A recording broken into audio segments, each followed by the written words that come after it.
Today I'm looking at a piece called Orior by Javier Torres Maldonado, and it's published in Universal Edition.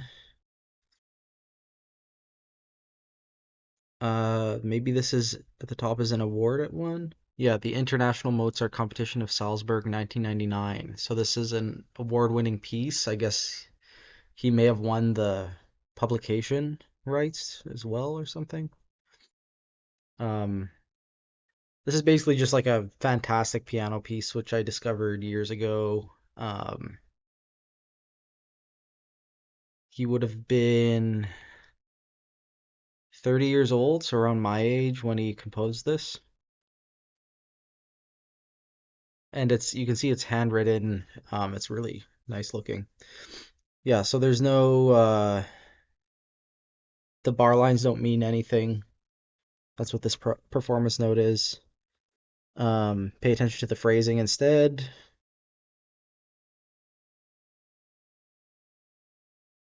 Any like grace notes, I guess, should be performed as fast as possible.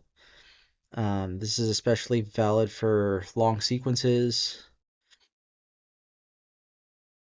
Frame groups of notes are to be repeated for the number of seconds indicated.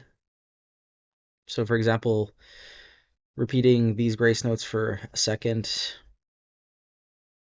Often they are a polyrhythm, right? Um, so there's no coincidence between the notes. So it's sort of like they're both, in this case, they're both playing in straight eighths, but the group of three is going to restart before the group of four is over, and you just keep playing like that. There's a realization, right? So it's kind of a fun notation. The diamond note head he's using for things held down without sounding, right? Use a late Mozart piano with a range of F1 to F6. Huh, I had no idea. So what would that even look like? I guess it's appropriate for the competition. This is the type of piano, I guess, that it should be. Like wooden frame, maybe wooden soundboard and not a metal soundboard.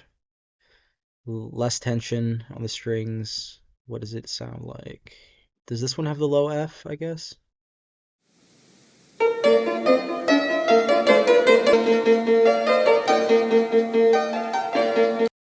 You get the idea. So completely different tone of the piano, more trebly. The bass notes sound very different. Um, yeah, I guess I'll get into this. For context, this score was given to me by the composer at a masterclass type or workshop type situation.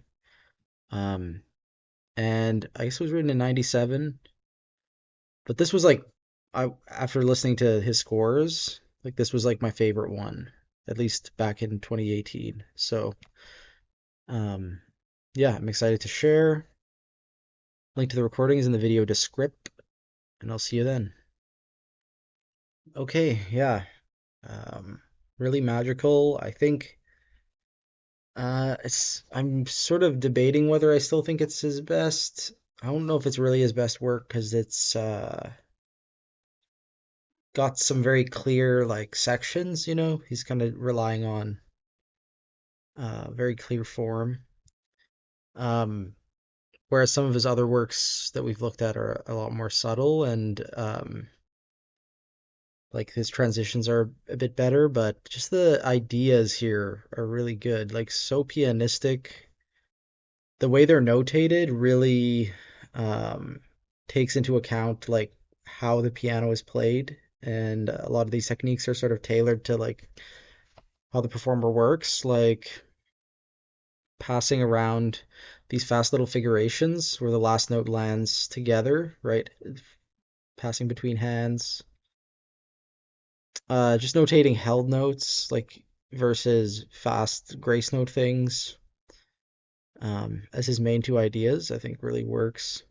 I love the chordal harmonies in the opening, and I really like the like liggity kind of repetitive ending that the texture keeps thinning out. It's uh, really interesting opening, really interesting ending. The harmony kind of reminds me of like Barrio a little bit. Um, but overall, just a very distinctive voice. I guess what wows you about it more than anything is just the notation. Like the way the score looks is really gorgeous, and it makes every idea look important. There's just a way it looks on the page that is really integral to the whole experience of the performer. Like this grace note that's passed between hands, and I don't think he needs, it's almost always two staves.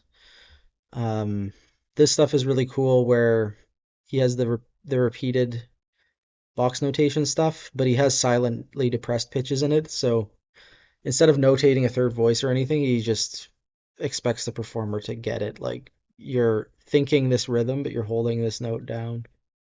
Stuff like that is just very like practical. It might be a little bit over notated, but for a competition like this, I think it's very appropriate. You know, you want the judges to see something, um, see some like effort and thought put into your art. So yeah, very cool handwritten score. I think the title Orior means like to lift or to lift up or something. Or it could just be a misspelling of Orion on purpose or something. When I first saw it, I always thought like my mind went to Orion and I thought of like stars and things. That might be the last Maldonado piece we listened to for a while, but it's pretty good.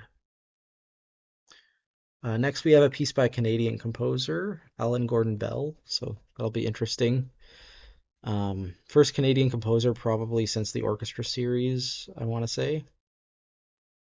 So, yeah, going back to 1996.